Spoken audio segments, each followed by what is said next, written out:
Assalamualaikum warahmatullahi wabarakatuh. Perkenalkan, kami Kelvin Rahmanda Putra dan Dinda Austin Pahlevi akan mempresentasikan hasil diskusi kami mengenai menentukan rute terpendek pada graf berbobot menggunakan algoritma Dijkstra dan algoritma Floyd. Untuk algoritma Dijkstra akan dijelaskan oleh Kelvin Rahmanda Putra. Baik. Pertama di sini algoritma Dijkstra. Apa itu algoritma Dijkstra? Algoritma Dijkstra merupakan algoritma yang digunakan untuk menentukan jarak terpendek dari satu vertex ke vertex lainnya pada suatu graf berbobot. Jarak antar vertex adalah nilai bobot dari setiap egen pada graf.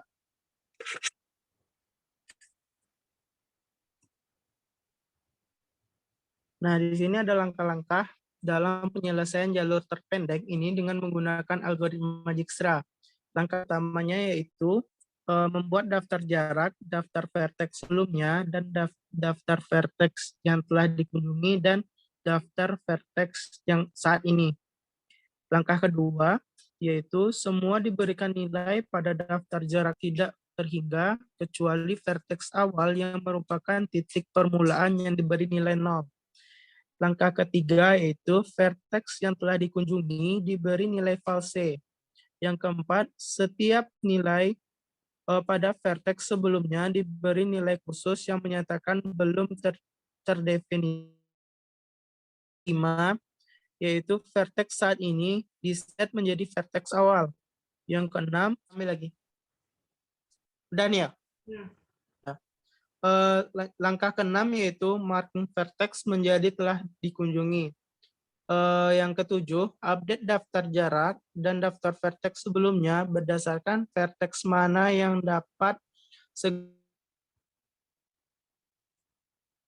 segera dikunjungi dari vertex saat ini ke semua vertex yang belum dikunjungi yang dapat dicapai oleh shortcut dari vertex awal.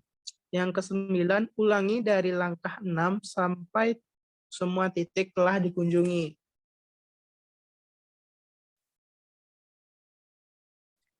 Untuk lebih mudah memahami langkah-langkah yang di atas tadi, di sini kita langsung ke contoh soal saja. Di sini terdapat vertex 1 sampai ke vertex 10 ya. Lanjut.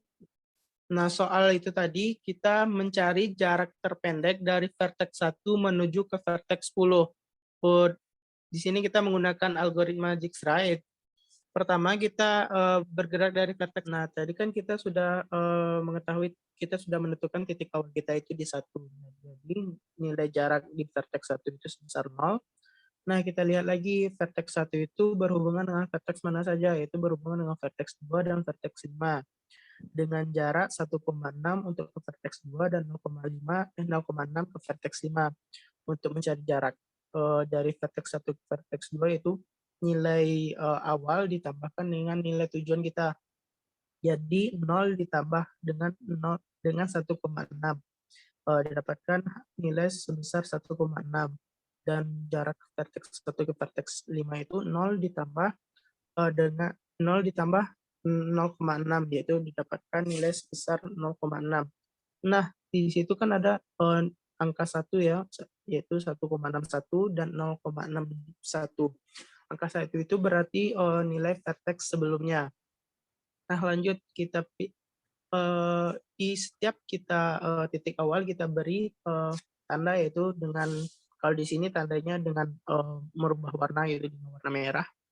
Nah, lanjut kita pilihlah jarak paling minimum dari vertex 2 dan vertex 5, yaitu dengan jarak yang paling minimum, dengan jarak paling minimum yaitu di vertex 5 dengan jarak 0,6. Lalu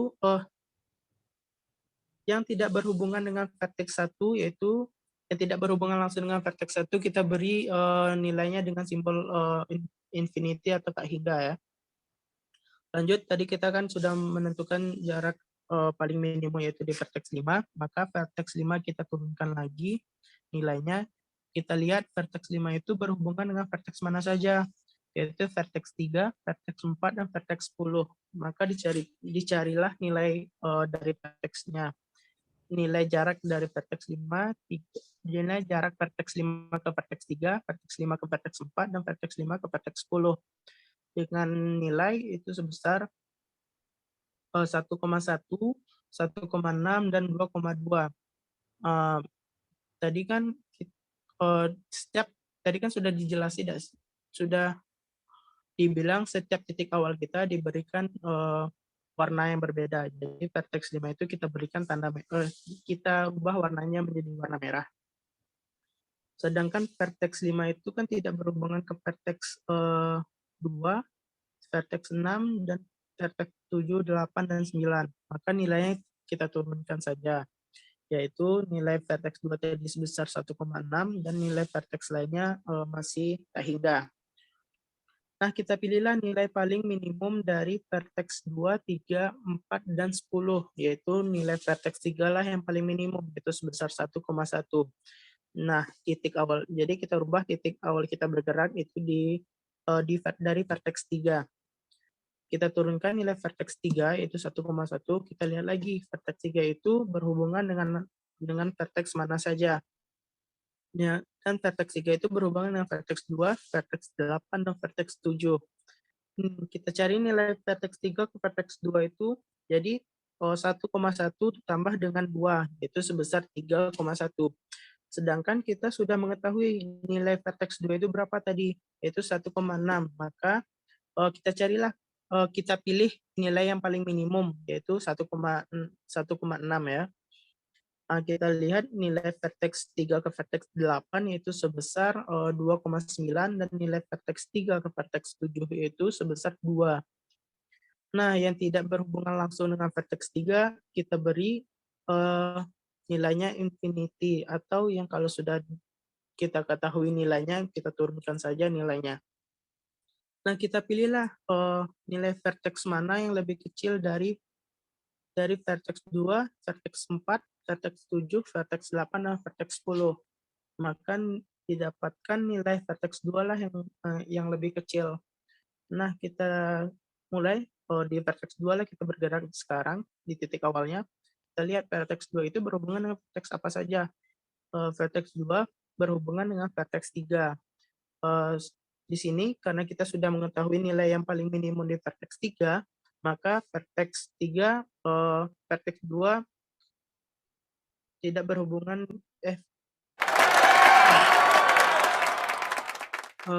kita lihat vertex 2 itu berhubungan dengan vertex 3, hanya vertex 3 kan. Maka kita carilah nilainya, yaitu vertex 2 ke vertex 3 itu 2, jarak nilainya jadi 1,6 ditambahkan dengan 2 yaitu 3,6. Sedangkan di sini kita vertex 3 itu kita sudah mencapai titik minimumnya, maka tidak dirubah.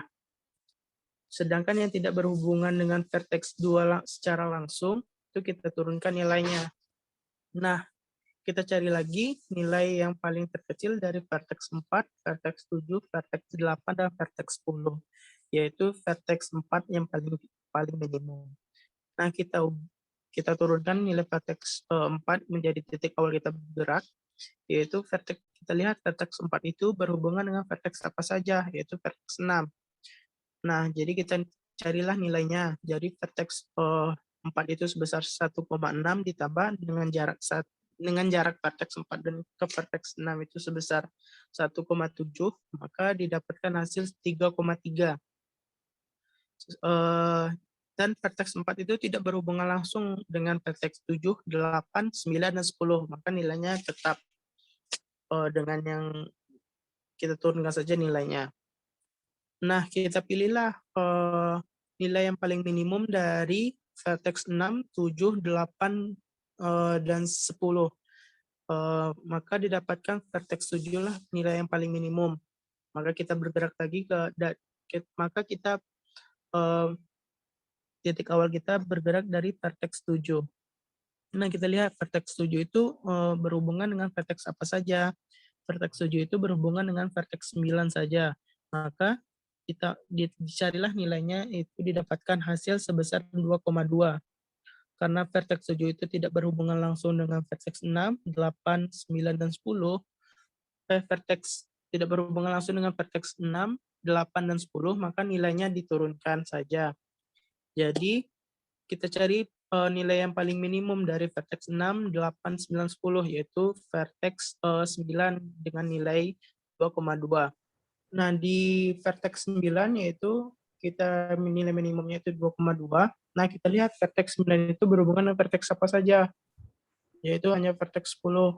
Maka nilai dari vertex 9 ke vertex 10 itu ditambahkan, jadi 2,2 ditambah 0,2 itu sebesar 2,4. Nah, sedangkan vertex 10 itu tadi kita sudah mengetahui nilai jaraknya itu sebesar 2,2. Nah, kita pilihlah nilai yang paling minimum itu dari 2,2 atau 2,2 atau 2,4. Maka nilai 2,2 itu nilai paling minimum. Maka kita tetap tulis 2,2. Sedangkan vertex yang tidak berhubungan dengan vertex 9 secara langsung, maka nilainya kita turunkan saja, yaitu di vertex 8 yaitu sebesar 2,9 dan vertex 6 sebesar 3,3.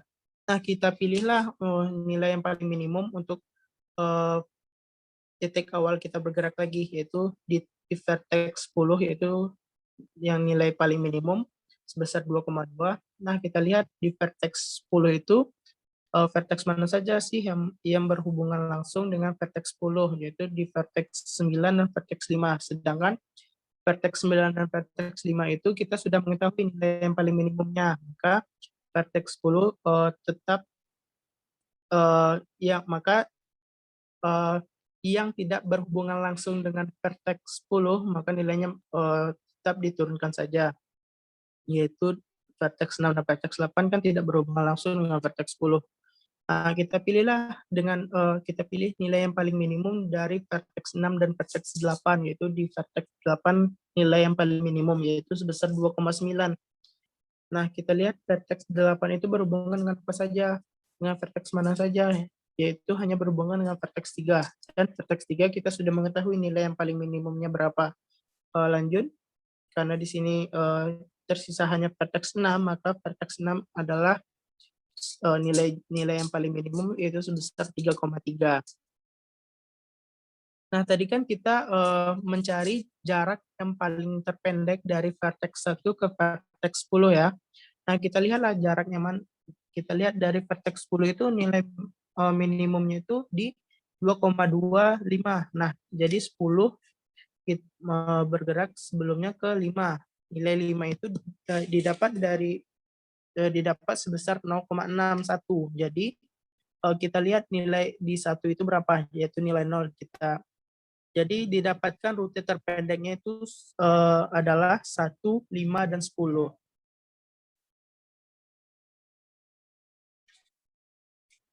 Udah, Din. Nah, ini penjelasan secara apa ya.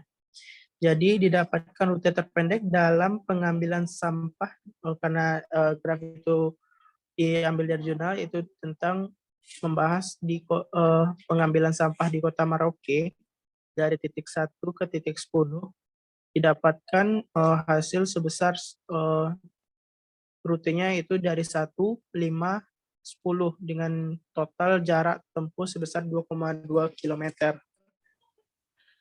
Udah, Pin? Udah. Tahu lagi? Baik, selanjutnya algoritma Floyd-Warshall. Pada algoritma ini digunakan untuk mencari jarak terpendek atau shortest path untuk setiap pasangan vertex atau nodenya.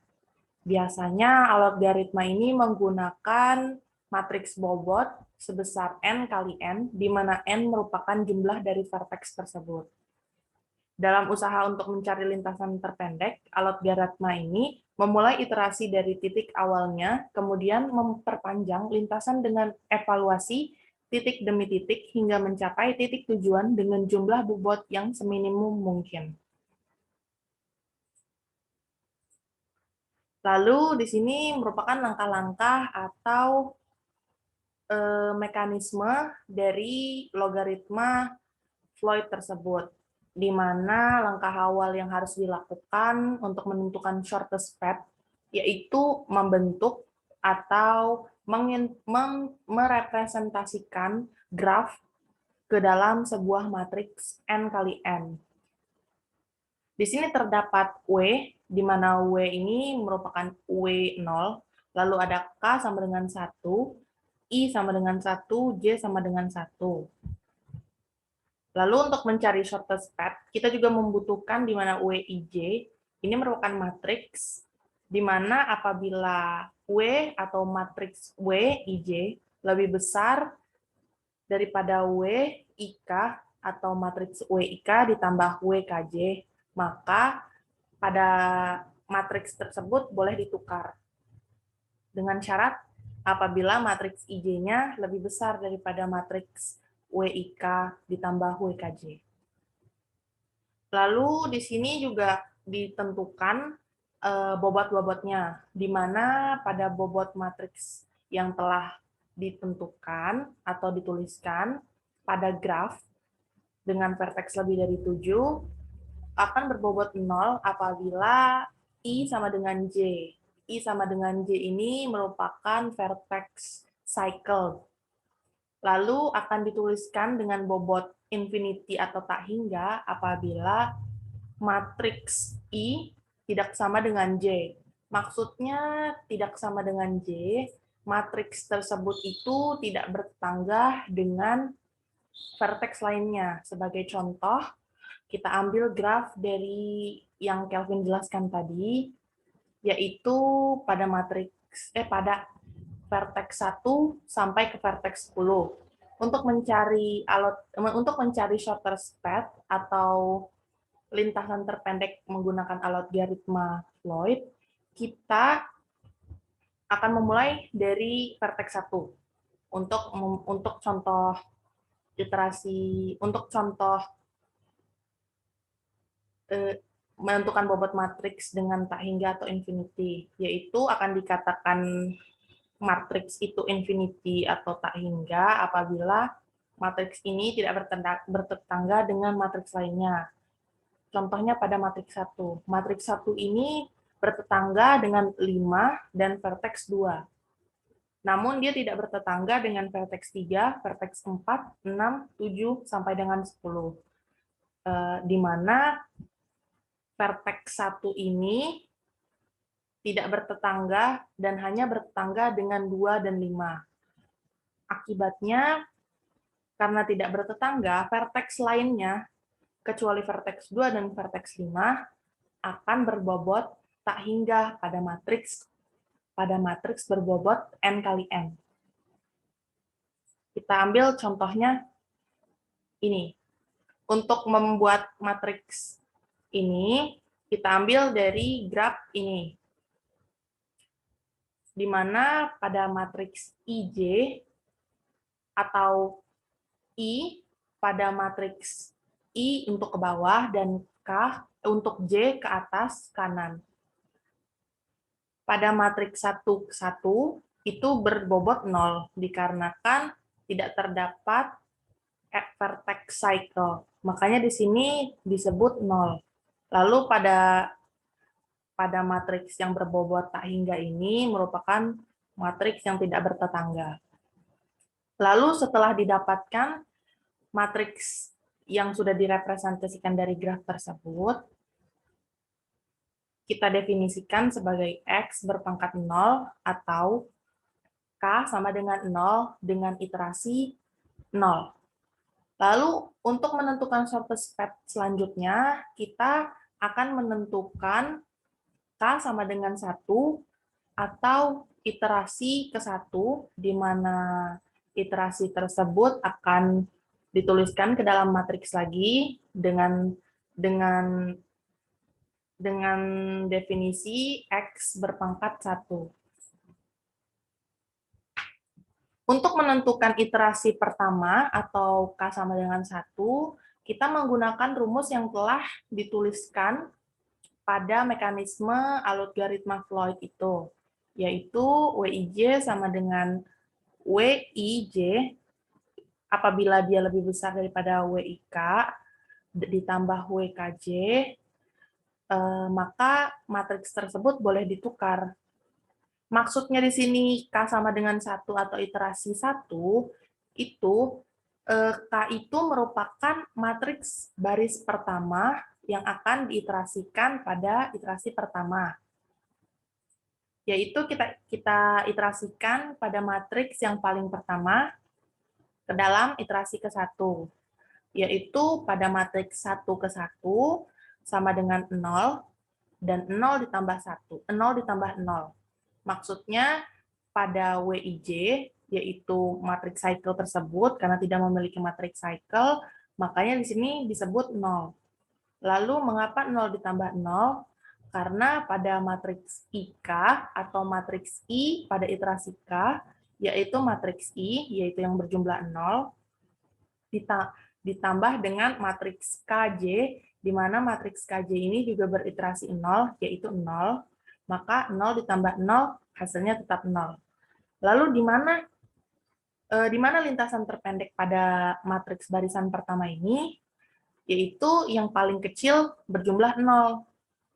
Lalu kita lanjutkan pada matriks 1, 2, di mana pada matriks 1, pada matriks barisan 1, dengan kolom kedua, itu tuh kita masukkan ke dalam persamaan pada matriks IJ, yaitu 1,6, lalu matriks IK, seperti yang tadi sudah dibilang, kalau matriks IK merupakan matriks yang berbobot 0, ditambah dengan matriks KJ. KJ merupakan matriks dengan iterasi pertama, yaitu iterasi yang paling atas ini, yang pertama dengan J. J merupakan matriks 1, 2, karena WIJ.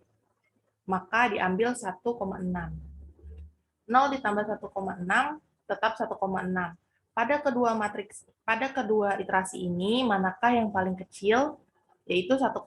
Maka ditulis 1,6. Apabila matriks yang WIJ lebih besar daripada matriks yang ini, maka akan diambil matriks yang paling kecil, yaitu yang ini. Selanjutnya, kita lanjutkan pada matriks dengan barisan kedua, yaitu ini. Dengan iterasi pertama atau iterasi ke-1, yang ini, yang atas. Pada matriks IJ 2 ke 1, yaitu 2, matriks kedua, matriks pada barisan kedua, kolom 1, terdapat 1,6. Lalu pada rumusnya di sini lagi WIK. WIK ini merupakan matriks yang ini juga. Ditambah dengan WKJ. WKJ merupakan matriks yang ada di atasnya, yaitu 0. Karena dia merupakan iterasi pertama ya. Maka 1,6 ditambah 0 tetap 1,6. Pada matriks W21 ini, yang paling terkecil masih 1,6. Begitu seterusnya sampai dengan matriks barisan kedua pada kolom 10. Dilihat di sini, pada matriks W dengan iterasi IJ 2 ke 5, terdapat infinity atau tak hingga pada iterasi tersebut.